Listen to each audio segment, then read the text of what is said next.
নমস্কার। আশা করছি আপনারা সকলেই ভালো আছেন। আমি রাজেশ্বরী চলে এসেছি নতুন আরও একটি ভিডিও নিয়ে। আমার নতুন ভিডিওতে আপনাদের অনেক অনেক স্বাগত। প্রথমেই আপনাদের সবাইকে জানাই দীপাবলির অনেক অনেক শুভেচ্ছা। যদিও দীপাবলি চলে গিয়েছে, তাও আমার তরফ থেকে একটু শুভেচ্ছা বার্তা। যেদিনের ভিডিওটা শেয়ার করছি বুঝতেই পারছেন সেই দিনটা ছিল কালী পুজোর দিন। যেহেতু সকালবেলা আমি আমাদের আশ্রমে গিয়েছিলাম, তাই ঠাকুরমা স্বামীজিকে একটু প্রণামটাও সেরে নিলাম। তারপর বাড়ি এসে মায়ের সামনে চক দিয়ে প্রথমে আগে আলপনার যে নকশা সেটা করে নিই। আসলে আলপনাতে আমরা খুব একটা দক্ষ নই, তো তাই একটু চক দিয়ে আলপনাটা এঁকে নিই। তারপর স্নান টান সেরে নিয়ে সেটা আবার চালের গুঁড়ি দিয়ে সম্পূর্ণটা কমপ্লিট করা হয়। আর এদিকে আমাদের সমস্ত বাচ্চারা মিলে বেলপাতাগুলোকে ছড়ে নেওয়ার পর বেলপাতাগুলো একে একে নিয়ে বেলপাতার যে 108টা যে মালা করা হয় সেটাই এখন প্রিপারেশন চলছে। মালাও তৈরি হয়ে গেছে, এবার ঠাকুরকে দেখা হচ্ছে যে ঠিকঠাক হয়েছে কিনা।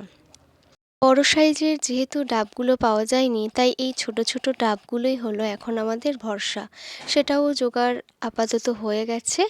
এখন আমরা বসে পড়েছি শ্রী তৈরি করবার জন্য।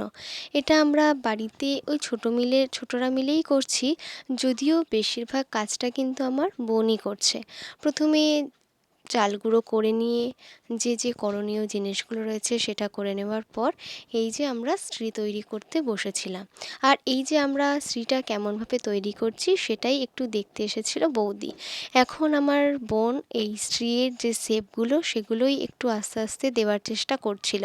আর আমরা যে আলপনাটা দিয়েছি সেটাই মায়ের সামনে সুন্দরভাবে কিন্তু ফুটে উঠেছে। এটা হলো আমাদের ছোট্ট বক্স, যেটার মাধ্যমে আমরা গানগুলোকে চালাচ্ছিলাম। আর এদিকে আস্তে আস্তে আমাদের শ্রী তৈরি প্রায় মোটামুটি কমপ্লিট হয়ে গেছে। একটা জবা ফুল করবারই আমরা চেষ্টা করেছি, মোটামুটি জবা ফুলটা আনতে পেরেছি। আর এই ফুলগুলো আমাদের গাছের ফুল ছিল, সেটাই মাকে একটু মায়ের পায়ে আমরা একটু নিবেদন করে নিলাম। এদিকে আমাদের মায়ের পুজোর জন্য যে সমস্ত ভোগ সেটাও তৈরি হয়ে গেছে, এবং এই যে শ্রীয়ের উপরে একটু সর্ষের তেল দিয়ে দিলাম। এখন কিন্তু বেশ ভালোই লাগছে।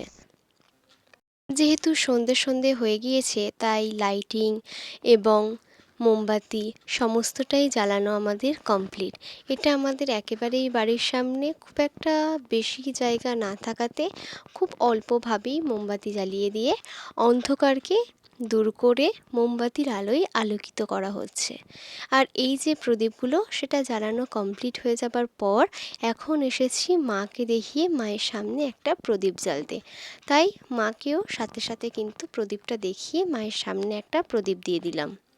সমস্তটা এখন প্রায় কমপ্লিট হয়ে গেছে, তাই আমরা এখন মায়ের সামনে বসে, এখানে আমাদের বাড়ির সবাই রয়েছে, এখানে সবাই মিলে চলছে আড্ডা, আর চলছে ব্রাহ্মণের অপেক্ষা। ঠাকুরমশাই এলে পুজো হবে, তারপরেই কিন্তু আমরা সবাই বাড়ির দিকে যাব।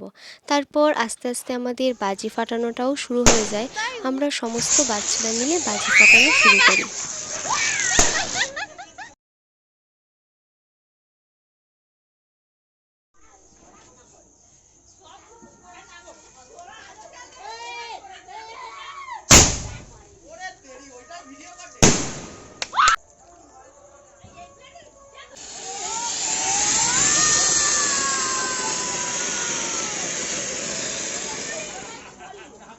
বাজি ফাটানো মোটামুটি অনেকটা হয়ে যাবার পর একটা ফানুস নিয়ে এসেছি সেটাকেই জ্বালানোর জন্য। তবে এখানে ফানুসটাকে আমরা কেউই ঠিকঠাকভাবে জানি না কিভাবে সমস্তটা খুলে কর্পূরটাকে জ্বালাতে হয়। যাই হোক, ফাইনালি আমরা আমাদের কাজে সফল হয়েছি, এবং ফানুসটাও খুব সুন্দরভাবে কিন্তু আস্তে আস্তে উড়ে যাচ্ছে।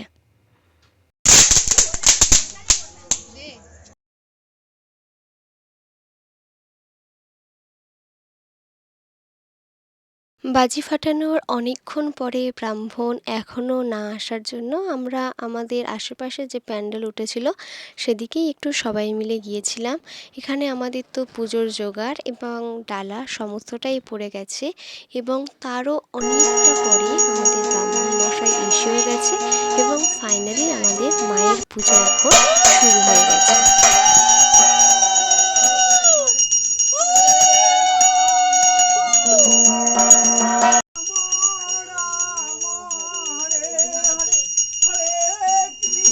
ছিল আমাদের কালী পুজোর দিনটা। তো আমাদের এই কালী পুজোর ছোট্ট ব্লগটি আপনাদের কেমন লাগলো অবশ্যই কমেন্টের মাধ্যমে জানাবেন। যদি ভালো লাগে অবশ্যই একটি লাইক করবেন।